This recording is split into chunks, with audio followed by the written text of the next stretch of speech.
أشهد أن محمدا رسول الله. حي على الصلاة.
Alhamdulillah,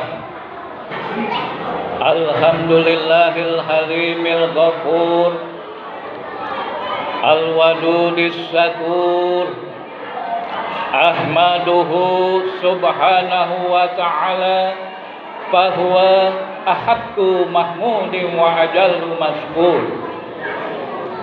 Ashhadu an la ilaha illallah wahdahu la syarikalah, syahadata yasrahullahu lana bihas sudur, wa ashhadu anna sayyidana wa nabiyyana Muhammadan abduhu wa rasuluh allazi aqama manarul islami ba'da dusur. Allahumma salli wa sallim ala sayyidina Muhammadin wa ala alihi wa sahbihi salatan wa salaman daimaini mutalazimain ila yaumil ba'si wan nusur. Amma ba'd. Ayuhan nas, ayuhal muslimun wa jumratul mu'minun, usikum wa iyaya bitaqallah wa ta'atihi la'allakum tuflihun. Ittaqullaha haqqa tuqatih wa la tamutunna illa wa antum muslimun. Sadaqallahul azim. Hadirin jamaah Jumat yang berbahagia, mari kita bersyukur keharibaan ilahi Rabbi yang telah memberikan kita berbagai macam nikmat dan karunia-Nya. Di antaranya ialah nikmat panjang umur, sehingga hingga detik ini kita masih diberikan kesempatan untuk melaksanakan sholatul Jum'ah. Selaku laki-laki diwajibkan fardu ain bagi tiap-tiap laki mukallaf.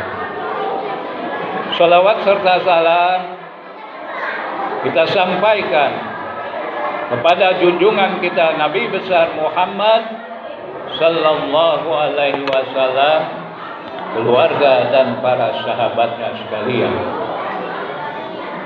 Kemudian dari mimbar yang mulia ini saya berwasiat kepada diri pribadi khususnya dan umumnya kepada para jamaah.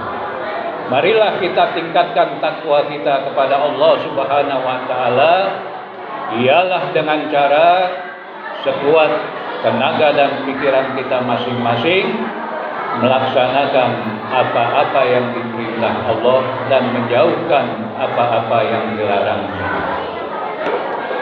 Hadirin jamaah Jumat, sebagai usaha untuk menuju takwa,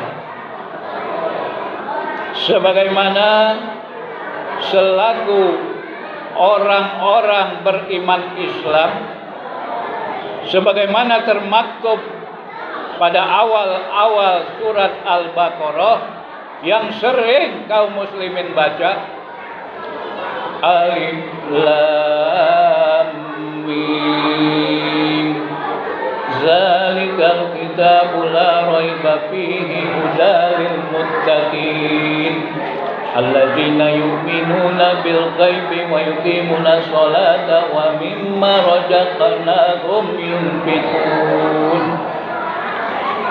Alif Lam Mim, hanya Allah yang mengetahui maksudnya. Zalikal kitab, kitab ini maksudnya ialah kitab suci Al-Quran. Tidak ada keraguan di dalamnya atau padanya. Menjadi petunjuk bagi orang-orang yang takwa, yaitu orang-orang yang beriman kepada yang gaib, mendirikan sholat, dan menafkahkan sebagian rezeki atau menginfakkan, mensedekahkan sebagian rezeki yang diberikan Allah kepadanya. Maksud inti dari saripati khutbah kali ini ialah Al-Quran selaku pedoman hidup kaum muslimin, kitab sucinya orang Islam. Ini harus yakin, seyakin-yakinnya, harus kita percaya sepercaya-percayanya kepada semua isi kandungan Al-Quran. Jangan dipilih-pilih, jangan memilah-milah isi Al-Quran. Contoh, jangan hanya ketika nikah dan mati bersyariat Islam, menggunakan Islam, namun giliran berpolitik, saat berniaga, berjual beli, wabil khusus dalam hutang berpiutang, jauh dari tuntunan dinul Islam. Jangan demikian. Dan dalam khutbah kali ini dititik beratkan ialah selaku orang yang beriman Islam, kita hendaknya percaya habis kepada yang namanya Yaumul Ba'si, hari berbangkit. Kita ini semuanya balon mati, Bapak, Saudara. Kita bakalan mati. Sebab kita dari tiada sekarang menjadi ada. Kelak tidak akan ada kembali, yaitu apabila ajal kita masing-masing telah dipanggil pulang oleh Allah Subhanahu wa taala. Untuk itulah kita harus yakin, seyakin-yakinnya bahwasanya suatu saat kelak nanti ada yang namanya Yaumul Ba'si, hari berbangkit, yang mana kegunaannya ialah mempertanggungjawabkan segala lisan dan perbuatan kita saat ini ketika kita hidup di alam dunia ini. Kita harus yakini Al-Quran, kita harus yakin kepada hari Yaumul Ba'si tersebut. Paling tidak kita tidak usah menyaksikan dengan mata kepala kita sendiri bagaimana caranya Allah menghidupkan yang mati, bagaimana proses Allah menghidupkan kembali orang-orang yang telah mati. Ini tidak perlu kita tahu dengan mata kepala kita sendiri, sebab Al-Quran telah mensinyalir, Al-Quran telah mensiratkan di dalam surat Al-Baqarah ayat 260, yaitu Nabi Allah Ibrahim, salah satu insan manusia yang dipilih oleh Allah Subhanahu wa taala selaku seorang rasul dan nabi. Beliau dalam surah Al-Baqarah ayat 260 itu, kita dengarkan sama-sama apa yang Allah firmankan. A'udzubillahi minasyaitonirrajim. Bismillahirrahmanirrahim. Wa idz qala Ibrahim rabbi arini kaifa tuhyil mauta. Dan ingatlah ketika Nabi Allah Ibrahim berkata, "Ya Tuhanku, perlihatkanlah kepadaku bagaimana engkau menghidupkan orang mati."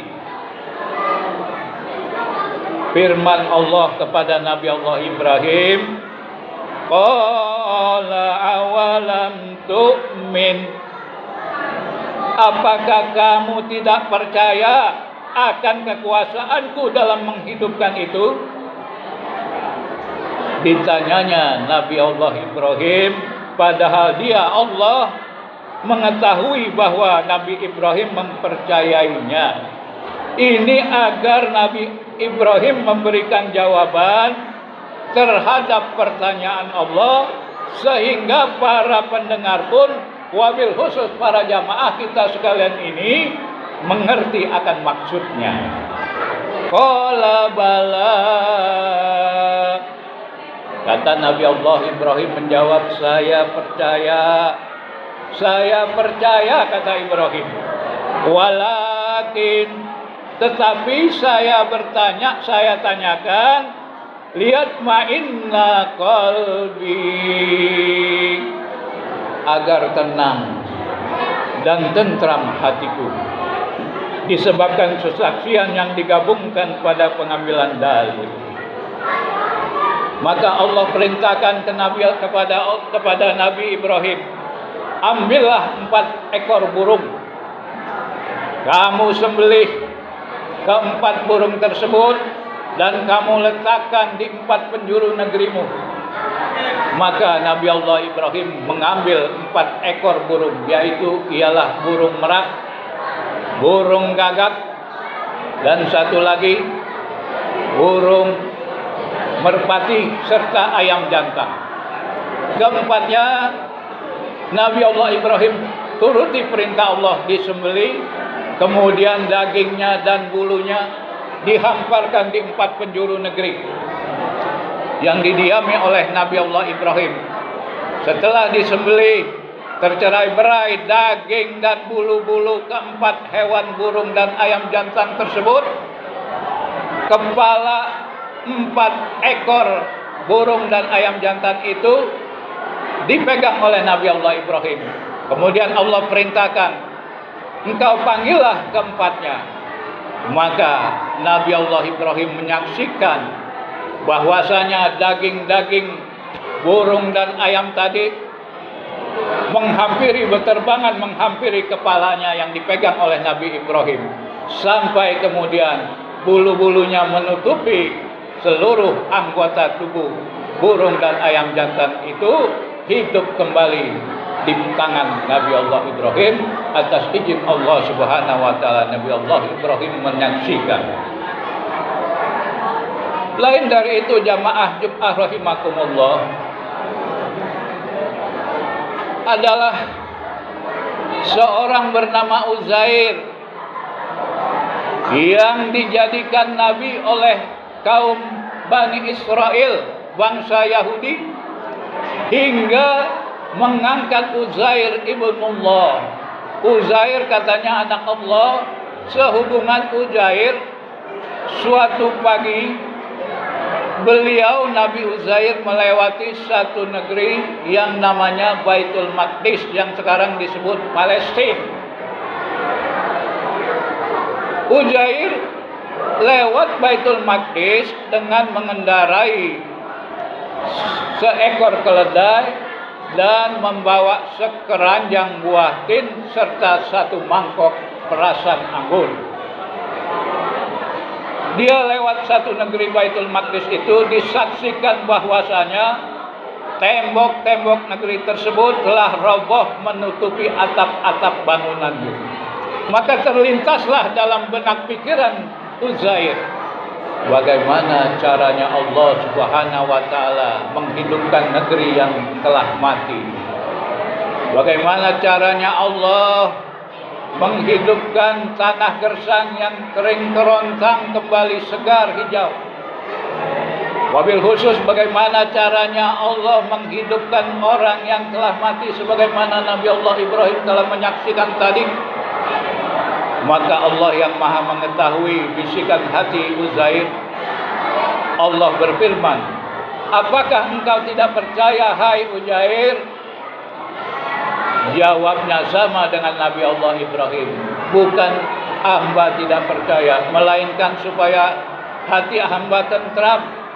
Maka oleh Allah Subhanahu wa taala Uzair ditidurkan atau diwafatkan. Di pagi hari tersebut Nabi Uzair yang melintasi Baitul Maqdis dengan mengendarai satu keledai dengan membawa sekeranjang buah tin dan perasan anggur diwafatkan atau ditidurkan oleh Allah Subhanahu wa taala selama 100 tahun. Hadirin jamaah Jumat rahimakumullah. Kemudian Allah menghidupkan kembali atau membangunkan Nabi Uzair. Selanjutnya Allah bertanya kepada Uzair, wahai Uzair, berapa lama engkau aku tidurkan? Karena Uzair saat bangun menjelang maghrib, maka jawabnya setengah hari atau paling lama seharian hamba tidur. Kata Allah, tidak, bahkan engkau aku tidurkan selama 100 tahun. Kemudian kamu lihatlah bagaimana keadaan buah tin dan perasan anggur yang kau bawa di atas keledaimu. Uzair melihat keranjang berisi buah tin dan perasan anggurnya, Masya Allah masih utuh. Padahal yang namanya buah, apalagi minuman perasan anggur, ini tetap utuh, seharusnya busuk. Dalam keadaan sekarang ini, buah paling bertahan berapa lama? Paling lama 3 hari atau selama-lamanya, kalaupun diawetkan 1 minggu. Ini 100 tahun tetap utuh. Inilah tanda kekuasaan Allah Subhanahu wa taala. Kemudian kata Allah, kamu perhatikan pula bagaimana keledaimu. Setelah diperhatikan oleh Uzair, keledainya telah menjadi debu. Tulang belulangnya telah menjadi putih, menjadi serbuk, menjadi debu. Karena telah 100 tahun lamanya. Kemudian debu-debu putih dari tulang keledai tersebut Allah hidupkan kembali menjadi tulang belulang. Tulang belulang tersebut dibungkus daging, sampailah Allah memerintahkan Uzair untuk memanggil keledai itu, hingga keledai tadi yang semula tulang belulangnya saja telah menjadi debu, kemudian tulang belulang yang menjadi debu tersebut kembali berbentuk tersusun menjadi tulang dan dibungkus daging, serta meringkik menghampiri Nabi Uzair hidup kembali. Dengan mata kepala Nabi Uzair menyaksikan keledainya hidup kembali. Apakah kita ingin menyaksikan seperti Nabi Uzair dan Nabi Allah Ibrahim? Tidaklah patut.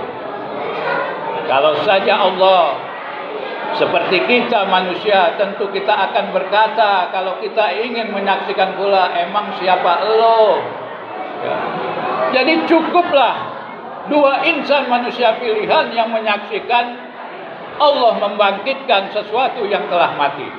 Kita tidak perlu, cukup kita yakini bahwasanya kelak akan ada yang namanya Yaumul Ba'si, hari berbangkit. A'udzubillahi minasyaitonirrajim. Bismillahirrahmanirrahim. Aw kallazi marra ala qaryatin wa hiya khawiyah ala urushiha. Atau tidakkah kamu perhatikan orang yang lewat di suatu negeri. Orang itu bernama Uzair dan lewat di Baitul Maqdis dengan mengendarai keledai sambil membawa sekeranjang buah tin dan satu mangkok perasan anggur yang temboknya telah roboh menutupi atap-atapnya, yakni setelah dihancurkan oleh Raja Bukhtanasar. Barakallahu li wa lakum fil Qur'anil azim wa nafa'ani wa iyyakum bima fihi minal ayati wa dzikril hakim wa taqabbala minni wa minkum tilawatahu innahu huwas samiul alim. Aqulu qouli hadza wa astaghfirullahal azim li wa lakum wa li syairil muslimina wal muslimat wal mu'minina wal mu'minat fastaghfiruh innahu huwal ghafurur rahim. Allahumma shalli ala sayyidina